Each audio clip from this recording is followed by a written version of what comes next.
Hello students, now we'll see the problems on residential status. First problem, what is the residential status of Mr. Ganesh for the assessment year 2021-22, who was in India as follows. That is the previous year 2020, 21, 19, 20, 18, 19. So in 2021, 182 days presence in India, 1920, 55 days, 1819, 28 days. So ಇಷ್ಟು ಇನ್ಫಾರ್ಮೇಷನ್ನ ನಮಗೆ ಕೊಟ್ಟಿದ್ದಾರೆ.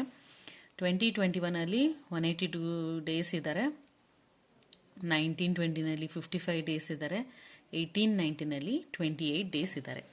C according to the residential status first ಏನು basic condition ಮತ್ತೆ second additional condition, ಎರಡು conditions ಇದೆ.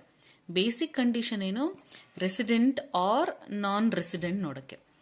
Then additional condition ಏನು will see in the residential ಅದರಲ್ಲಿ ordinary resident not ordinary resident ಅಂತ ಹೇಳಿದ್ದೀವಿ. ಸೊ ಬಿಫೋರ್ ಅಂಡರ್ಸ್ಟ್ಯಾಂಡಿಂಗ್ ದ್ಯಾಟ್ ಒಂದಷ್ಟು ವರ್ಕಿಂಗ್ ನೋಟ್ಸ್ನ ಮಾಡೋಣ ಇನ್ ಅ ಚಾರ್ಟ್ ವೇ. ಏನಪ್ಪ ಹೆಂಗಪ್ಪ ಮಾಡೋಣ ಅಂದರೆ ಸಿ ಫಸ್ಟು ಪ್ರೀವಿಯಸ್ ಇಯರ್ ಹಾಕೊಂಡು ಹೊಟ್ಟೋಣ. Down this is what previous year. ನಮ್ದು ಅಸೆಸ್ಮೆಂಟ್ ಇಯರ್ ಏನು 21-22 is a assessment year. Assessment year ಬಿಟ್ಟು this is a previous year. ಅದ್ರ ಹಿಂದೆ ಏನು preceding previous year. This is also preceding previous year 1, 2, 3, 4, 5, 6, 7, 8, 9, 10. ಇಲ್ಲಿ 10 preceding previous year ಯಾಕೆ ಹಾಕೊಂಡಿದ್ದೀನಿ ಅಂದರೆ there in additional condition. Additional conditions ಅಲ್ಲಿ ಏನು ಹೇಳಿದ್ದಾರೆ ಅಂದರೆ out of 10 preceding previous year ಯಾವುದಾದ್ರೂ 2 ಇಯರ್ ಅಲ್ಲಿ ರೆಸಿಡೆಂಟ್ ಆಗಿರಬೇಕು. Okay, so that is the maximum. ಇನ್ನೊಂದು ಅಡಿಷನಲ್ ಅಲ್ಲಿ ಏನು ಹೇಳಿದ್ದಾರೆ in 7 years preceding previous year. This is previous year, preceding previous year 1, 2, 3, 4, 5, 6, 7 up to this much 13, 14, 730 days ಇರಬೇಕು ಅವನು. Okay, ಆಮೇಲೆ ಇನ್ನೊಂದು ಬೇಸಿಕ್ ಕಂಡೀಷನ್ ಅಲ್ಲಿ ಇನ್ನೊಂದೇನು ಹೇಳಿದ್ದಾರೆ ಫಸ್ಟು ಪ್ರೀವಿಯಸ್ ಇಯರ್ ಅಲ್ಲಿ 182 ಡೇಸ್ ಆರ್ ಮೋರ್, ಅಥವಾ ಇನ್ನೊಂದು ಕಂಡೀಷನ್ ಏನು ಹೇಳಿರೋದು ಪ್ರೀವಿಯಸ್ ಇಯರ್ ಅಲ್ಲಿ 60 ಡೇಸ್ ಮತ್ತೆ preceding previous 4 years 1, 2, 3, 4 up to this much how much 365 days ಇರಬೇಕು ಅಂತ. ಸೊ ಹಾಗಾಗಿ ನಮಗೆ ಲಿಮಿಟ್ ಏನು ಪ್ರೀವಿಯಸ್ ಇಯರ್ ಇದು, ಅದ್ರ ಹಿಂದೆ ಪ್ರಿಸೀಡಿಂಗ್ ಪ್ರೀವಿಯಸ್ ಇಯರ್ 10 ತಗೊಂಡಿದ್ದೀನಿ. ಸೊ ಅಡಿಷನಲ್ ಯಾವುದೇ ಒಂದು ಕಂಡೀಷನ್ನು ಇಲ್ಲಿ ನಾವು ನೋಡ್ಕೊಂಡ್ಬಿಡ್ಬೋದು ಈ ಚಾರ್ಟಲ್ಲಿ. ಸೊ ನಾನು ಅಸೆಸ್ಮೆಂಟ್ ಇಯರ್ ಬರ್ಕೊಂಡಿಲ್ಲ, ಪ್ರೀವಿಯಸ್ ಇಯರ್ ಬರ್ಕೊಂಡಿದ್ದೀನಿ. Then this is a preceding to previous year 1, 2, 3, 4, 5, 6, 7, 8, 9, 10 year. That is 1920 is first preceding previous year, second preceding previous year is 2018, 19, 2018, 19, 2017, 18 third year, 2016, 17 fourth preceding year, fifth preceding previous year is 2015, 16 ಹಾಗೆ. So 2010, 11 10ನೇ preceding previous ಇಯರ್ಗೆ ಬರುತ್ತೆ.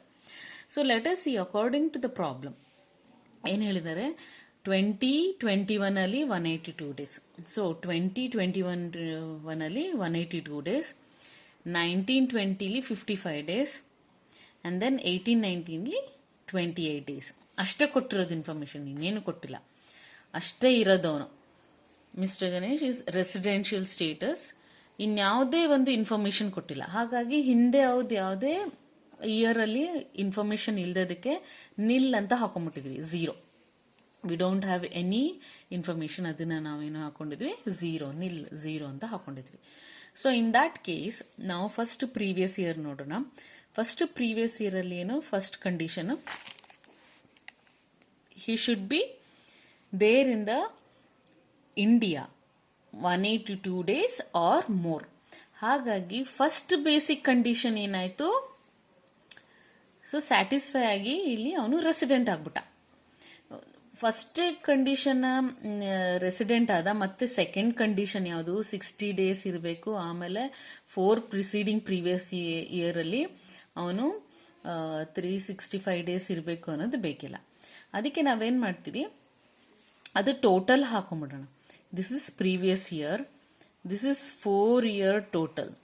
C year, this is previous year, this is preceding previous year 1 2 3 4. ಅದರಲ್ಲಿ ಎಷ್ಟು days ಇದ್ದಾನ ಅವನು? 55 + 28 is 83 days. ಮತ್ತೆ preceding previous 7 years, 7 years ಅಲ್ಲಿ ಎಷ್ಟು ಅವನು ದಿನ ಅವನು ಇಂಡಿಯಾದಲ್ಲಿದ್ದಾನೆ? Again we know only 55 + 28 83 days.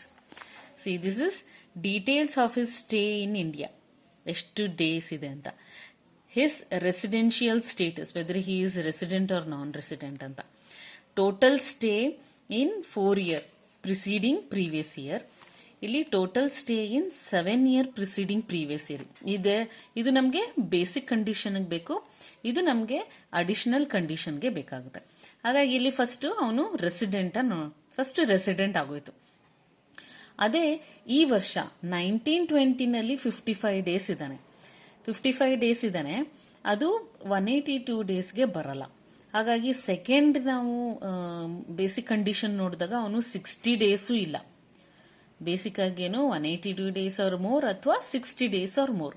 So ಇಲ್ಲಿ 55 ಡೇಸ್ ಇದೆ. ಸೊ ಹಾಗಾಗಿ ಈ ವರ್ಷ 2019-20 ಅವನು ರೆಸಿಡೆಂಟ್ ಆಗಿಲ್ಲ, ನಾನ್ ರೆಸಿಡೆಂಟ್ಗೆ ಬಂದ್ಬಿಡ್ತಾನೆ. ಆಯ್ತಾ? ಇನ್ ದ ಸೇಮ್ ವೇ 2018-19 28 ದಿನ ಇದ್ದಾನೆ. 2018-19 ಅವನು ಮಿನಿಮಮ್ 60 ಡೇಸ್ ಕೋಟಾನ ಮುಗಿಸಿಲ್ಲ. ಹಾಗಾಗಿ ಅವನು ಡೈರೆಕ್ಟ್ ಆಗಿ ನಾನ್ ರೆಸಿಡೆಂಟ್ ಆಗ್ತಾನೆ. ಇದರಲ್ಲಿ ಯಾವುದೇ ರೀತಿ ನಮಗೆ ಇನ್ಫಾರ್ಮೇಶನ್ ಇಲ್ಲ. We feel that he is not resident. Information ಇಲ್ಲ, ಅದನ್ನ ನಾವು 0 ಹಾಕಿದ್ವಿ. ಹಾಗಾಗಿ ಅವನು ಎಲ್ಲಾ ಹಿಂದಿಲ್ಲ ಇಯರ್ ಎಲ್ಲ ನಾನ್ ರೆಸಿಡೆಂಟ್ ಇದ್ದಾನೆ ಅಂತ ಅನ್ಕೊಳ್ಳೋಣ. ಸೊ ಇಲ್ಲಿ ಇವನು ರೆಸಿಡೆಂಟ್ ಇದ್ದಾನೆ. ಆಯ್ತಾ? Then we will see what is exactly his condition, residential status, whether is ordinary or not ordinary.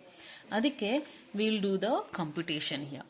This is how we determine the residential status. This is the solution of the problem. This is the working notes of the problem. Okay. Determination of the residential status. ಅದರಲ್ಲಿ ಯಾರು ಅಸಸಿ? Who is the assessee? Mr. Ganesh is the assessee. What is his previous year? 2020 ಮತ್ತೆ 2020-21. Assessment year ಏನು? 2021-22. This is the assessment year. Previous ಇಯರ್ದಕ್ಕೆ ನಾವು ಈ ವರ್ಷ ಒಂದು ಸ್ಟೇಟಸ್ನ ಚೆಕ್ ಮಾಡ್ತಾ ಇದ್ವಿ. Okay. For determining the residential status of mister Ganesh the following condition shall be applied. ಏನೇನು ಕಂಡೀಷನ್? ಇಲ್ಲಿ ಸ್ಯಾಟಿಸ್ಫೈಡ್ ಆರ್ ನಾಟ್ ಸ್ಯಾಟಿಸ್ಫೈಡ್ ಇದೆರಡು ನೋಡ್ಕೊಂಡ್ರೆ ನಮಗೆ ಅವನು ರೆಸಿಡೆಂಟ್, ನಾನ್ ರೆಸಿಡೆಂಟ್ ಅಥವಾ ಆರ್ಡಿನರಿ ರೆಸಿಡೆಂಟ್ ಅಥವಾ ನಾಟ್ ಆರ್ಡಿನರಿ ರೆಸಿಡೆಂಟ್ ಅಂತ ಗೊತ್ತಾಗುತ್ತೆ. ಫಸ್ಟ್ ಬೇಸಿಕ್ ಕಂಡೀಷನ್ ನೋಡ್ಬೇಕು ನಾವು. ಇದರಲ್ಲಿ ನಮ್ಗೆ ಗೊತ್ತಾಗುತ್ತೆ is a resident or non resident. Non resident ಅಂತ ಬಂದ್ರೆ ನಾವು ಅಡಿಷನಲ್ ಕಂಡೀಷನ್ ನೋಡಕ್ಕೆ ಹೋಗಲ್ಲ, ಬಿಕಾಸ್ ಅವನು ಟೋಟಲಿ ಎಕ್ಸ್ಕ್ಲೂಡೆಡ್, ಅವನನ್ನ ಹೊರಗೆ ಹಾಕ್ಬಿಡ್ತೀವಿ. ರೆಸಿಡೆಂಟ್ ಆದಾಗ ಅವನನ್ನ ನಾವು ಅಡಿಷನಲ್ ಕಂಡೀಷನ್ ನೋಡ್ತೀವಿ, whether he is a ordinary resident or not ordinarily resident ಅಂತ. Okay, first will see basic condition under section 6(1) of the income tax act. What is the first condition? Stay in India for 182 days or more in the previous year. What is the previous year for us? 20-21. Athwa, ee condition, athwa, or I have written or. Stay in India for 60 days or more in 4 previous year preceding the previous year. ಅಂದ್ರೆ ಇಲ್ಲಿದೆ ನೋಡಿ, ಈ ವರ್ಷ ಎಷ್ಟು? 20-21 previous year, 4 ವರ್ಷ ಹಿಂದೆ 1920, 18-19, 17-18, 16-17, 4 year preceding to the previous year, he should have been how much? 365 days. ಆದರೆ ಇದನ್ನ ಇಲ್ಲಿ what we have did, see 83 days only he has stayed. ಅಲ್ಲಿ ಬರೀ 83 ದಿನ ಇದ್ದಾನೆ. ಹಾಗಾಗಿ ಅವನು ಏನಾಗಿದೆ, it is not obligate. Stay in India for 182 days or more in the previous year. See, what is the previous year? 2021 is the previous year. 182 days idana avanu. 182 days it is satisfied. This condition it is satisfied. This condition is not required. ಅವನು ಇದಾನೋ ಇಲ್ವೋ ಬೇಕಾಗಿಲ್ಲ. ಒಂದು satisfy ಆಯ್ತಾ, that means he is what? Resident. It is satisfied. Next, because he is a resident, ಒಂದು condition satisfy ಆಗಿದೆ, ಅದಕ್ಕೆ ನಾವು additional ಕಂಡೀಷನ್ಗೆ ಹೋಗ್ತೀವಿ. Additional condition under section 6 subsection 6 of the Income Tax Act. What it says, the resident in India for 2 years out of 10 previous year preceding the previous year. ಏನು ಹೇಳ್ತಾರೆ? ಈ previous ಇಯರ್ದು ಹಿಂದೆ 10 preceding previous year ಇದೆ ಅಲ್ಲ, ಇಲ್ಲಿ ತನಕ from 2010-11 to 2019-20. So ಅಲ್ಲಿಂದ ಇಲ್ಲಿ ತನಕ ಏನು 10 ವರ್ಷ ಇದೆ, ಈ 10 ವರ್ಷದಲ್ಲಿ 2 ವರ್ಷ ಅವನು ರೆಸಿಡೆಂಟ್ ಆಗಿರಬೇಕು. ಚೆಕ್ ಮಾಡಿ, ಎಲ್ಲದರಲ್ಲೂ ನಾನ್ ರೆಸಿಡೆಂಟ್ ಆಗಿದ್ದಾನೆ, ಯಾವುದ್ರಲ್ಲೂ ರೆಸಿಡೆಂಟ್ ಇಲ್ಲ ಅವನು. So this condition is not satisfied. Okay, ಹಾಗಾದ್ರೆ ನೆಕ್ಸ್ಟ್ ಕಂಡೀಷನ್ ಆಗುತ್ತಾ ನೋಡೋಣ. Stay in India for 730 days or more during the 7 previous year preceding the previous year. Previous year du preceding 7 years ಅಂದ್ರೆ up to 13-14. ಇಲ್ಲಿ ಹಾಕಿದ್ದೀನಿ ನೋಡಿ, up to 13-14 to 19-20. ಅವನು 730 days ಇರಬೇಕಿತ್ತು, ಆದರೆ ಎಷ್ಟಿದ್ದಾನೆ? ಬರೀ 83 ಡೇಸ್ ಇದ್ದಾನೆ. So this is also not satisfied. This particular condition is also not satisfied. So according to this details, according to this, we'll come to a conclusion that as Mr. Ganesh satisfies first basic condition under section 6(1) and none of the additional conditions, none ಅಂದ್ರೆ ಯಾವುದು satisfy ಆಗಿಲ್ಲ, none of the additional condition under section 6(6) ಎರಡೂ condition satisfy ಆಗಿಲ್ಲ. therefore his residential status in India in the previous year is resident but not ordinarily resident. He is a resident but not ordinarily resident. We can say not ordinary resident, NOR. He is a resident but he is not ordinarily resident. So this is how you are supposed to do a problem. Whatever the problem, we have to do the working note here. So 10 year ಬರಿಬೇಕು, that is preceding to previous year 10 year ಮತ್ತೆ previous year. So total 11 years.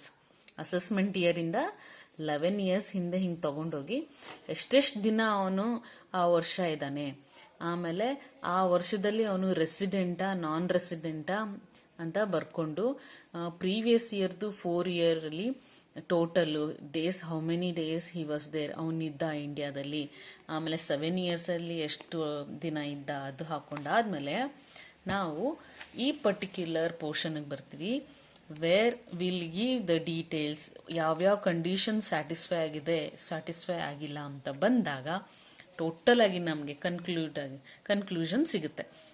What is his exact residential status. Okay, in this particular problem Mr. Ganesh is resident but not ordinarily resident. Hope you understand the whole. This is for 6 marks. This is for 6 marks. You have to give the answer like this.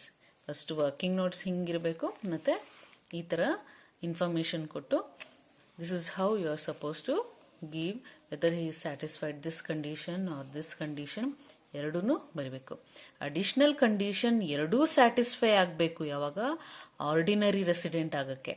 ಒಂದ್ satisfy ಆದ್ರೂ ಅವನು not ordinary resident ಬಂದ್ಬಿಡ್ತಾನೆ. ಇದ್ರಲ್ಲಿ ಒಂದಾದ್ರೂ okay, he'll become a resident. Basic condition ಅಲ್ಲಿ See, that's why I have written or. Here it is and. Okay, here it is and. Or ಅಂದರೆ ಎರಡರಲ್ಲಿ ಒಂದು ಸ್ಯಾಟಿಸ್ಫೈ ಆದರೆ ರೆಸಿಡೆಂಟ್ ಆಗ್ಬಿಡ್ತಾರೆ. ಇದರಲ್ಲಿ ಎರಡೂ ಆಗಬೇಕು, ಎರಡೂ ಕಂಡೀಷನ್ ಆದ್ರೇ ಅವನು ಆರ್ಡಿನರಿ ರೆಸಿಡೆಂಟ್ ಅಂತ ಬರ್ತಾನೆ. ಇಲ್ಲ ಅಂದರೆ ಅವನು he will go for not ordinary resident ಆಗ್ಬಿಡ್ತಾನೆ. ಒಂದೇ ಒಂದು ಕಂಡೀಷನ್ ಆದರೆ ಅವಾಗಲೂ ನಾಟ್ ಆರ್ಡಿನರಿ ರೆಸಿಡೆಂಟ್ಗೆ ಹೊರಟೋಗ್ತಾನೆ. Okay, hope you understood the problem.